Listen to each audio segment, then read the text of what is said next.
see you. So kind of a fun day today.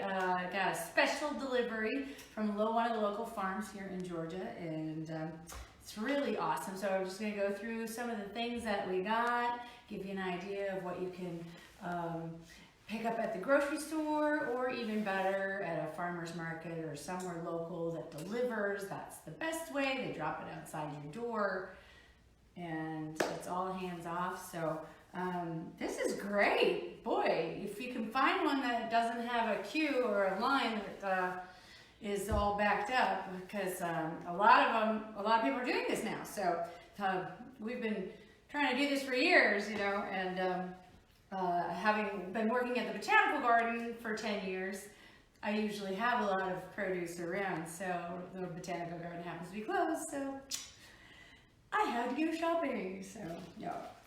So I'm gonna go through what I got. I got the Georgia grown mixed basket. So I got a couple of fruits and then the rest vegetables, and then you can add on other things. You know, they have the company I went with, or the farming, they get a whole bunch of different farms so in Georgia, and right now we're just kind of peeking at our spring produce here. So one of the things here, starting it off with some lettuce, just some great leaf lettuce there. Celery. Now most of this stuff is organic, so on top of all of that is all organic, so how fun is that? So this is celery. So I use a lot of celery. Do that for the bases of your soups, and if you like to juice, if you're a juicer, celery juice, very good for cleansing the body. A couple sweet potatoes. Now these might be from North Carolina as opposed to or South Carolina. Oh, where did it say? Somewhere it gives you a little breakdown of everything that they put in your box, and that's a box that's like it's just a tote, and you give it back to them next week when they deliver your next order. So got some sweet potatoes. Always gotta have sweet potatoes, and you can mix and match your orders. Apparently, I just went with the base kit here, so, or the medium Georgia grown kit. So got some sweet potatoes, and you know I love those. And then some shiitake mushrooms. How about that? So I already have some portobello mushrooms in the fridge already, so I'm gonna have to come up with some mushroomy idea there. Yeah. So those look gorgeous. Got some beets. In fact, these are golden beets on top of it. So I'm a huge beet girl. I love beets. I think they're awesome. And in fact, I think out of all this stuff, well, I'll get through the rest of it here. So we got some fresh herb, and those are some chives. Actually, it smells like spring. It's so awesome. We got some spinach, some baby spinach. That is in a compostable bag, and you know it's perfect just to keep in the fridge when, you know, before you use it. You can use it in salads, you can use it in a million things. It's always great to have a dark leafy green vegetable, and especially spinach or kale, because then you can put them in smoothies, things like that, and you won't taste the spinach, you know, but maybe you like the taste of spinach. So there you go. So next up, strawberries. Look at that. They're real. They're real. Yay, strawberries.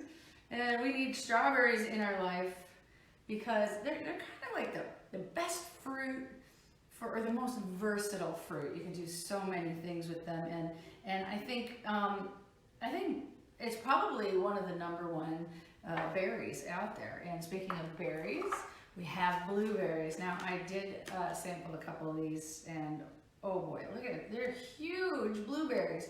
And you want to make sure when you do blueberries, you want to only rinse them right before you're going to use them. Because if you rinse them and then put them in the fridge, they'll turn way quicker than they would if you just leave them dry. You can rinse them ahead of time, but make sure they're dry, and then put them back in the fridge. So I don't know how many steps you're taking to do all your produce things, but just a caveat, don't rinse them until you are going to eat them. So, all right, and this beautiful Swiss chard, and I love Swiss chard, and I use it all the way to the end. I actually saute those little stems right before I saute the greens, and I usually chop that up, just make it like you would wilted spinach. You can throw some olive oil, onions, garlic. We're putting in onions and garlic and everything these days. So here we go. We got some peanuts. These are Georgia peanuts. I know, that's really bad. I do not have a good Southern accent. So I can say Vidalia, however, and that sounds authentic. But when you are born and raised in Minnesota, you're gonna sound Minnesotan probably for the rest of your life, yeah. So anyway, we got some peanuts. How about that? You know, good old Southern peanuts, and those are. Yeah, just raw peanuts. Those are organic raw peanuts. And one of the things I added on was a local butter company. This is Banner Butter. Great stuff. This is an unsalted butter. It's, you know, non-GMO and, you know, BHG free. Gosh, BGH. Sorry, got my letters mixed up there. Anyway, and they have different flavors, and you always need butter, so. This is, I've actually been to their place to watch them make butter, and when they're making butter, they also have buttermilk, and buttermilk makes great ricotta cheese, and you can make that at home. You know, there are so many recipes I have and that I could teach you. Yes. Yes, one of these days, right? Food Network, here it comes. So, ooh. So how about that for old school? Ooh, that was a good shot. All right, so I've got some fresh beets, and what I'm gonna do, I've turned on the oven and warming that up, preheating that to 400 degrees. And I am going to roast these little beets. They're so cute. What you do wanna do when you have beets, however, you wanna make sure they're really clean. So we're just gonna, we're gonna roast them in the oven, and I'm gonna show you how to prep them. So we're gonna take off the little stems and the little root here, and get them all cleaned up. There's a little bit of extra little string hanging on the side here. You can just pull that off. And if you have a little dark part right here, you can just kind of trim that off. It's just kind of that part between the skin and the dirt. So now if you want, you could actually saute those little stems up. So, you know, depends on how far you want to take it. Depends on how hungry you are. So anyway, no, the stems, a lot of times we'll get full beet stems that look like this, and you could saute those up as well. You know, beets and Swiss chard are all in the same family as our little friend spinach over here. And our other friend, quinoa. I know, who knew? They're all related. I have just as many cousins as well. All right, so like I said, you want to really rinse these off nicely. Now, you could peel them before you cook them, but if you want to make things easy on yourself, you want to just get those, maybe dry those off a little bit. And I have a piece of foil, just a little piece of aluminum foil, and I'm going to put the beets, they're going to roll together here. I'm going to put the beets right in the center. I'm going to add a little dash of extra virgin olive oil. You could use avocado oil or macadamia nut oil, whatever you want. So I just drizzled that, and then we're going to bring that up, cover, seal it, signed, sealed, delivered. I'm just going to pop that in the oven for 40 minutes at 400 degrees, making all the numbers easy for you. So just pop that in, and we'll put on 40 minutes. And when those come out, we'll peel them off. Now those are golden beets, so they don't stain quite as much. But you could put on your new set of gloves. You can put on gloves to take off the peel. The peel comes right off, super fast, super easy once they've been cooked. So it's just a lot less work. And roasted beets are a totally different deal. So many people especially at the botanical garden, they'd always say, oh, yeah, my husband never liked beets. I can't ever make him beets. He doesn't like beets. And then I'll have made a roasted beet recipe, and she'll come up to me afterwards and just like, oh my gosh, I never knew my husband liked beets. I said, well, I think your husband didn't know that your husband liked beets. And you know, you just present fruits and vegetables in a different way, and oh, they become a little friendlier. And plus, you know, we might have an attachment to what we didn't like in childhood, so we can grow out of that now, if any of us have grown out of childhood in the first place. But all right, so I'm gonna take my other one now. This I got at the grocery store, and this is an eggplant. Y'all see the eggplant? It's a nice size eggplant. What I want to do, I know it's kind of dark, I'm just going to take my knife and I'm going to pop little holes in it here.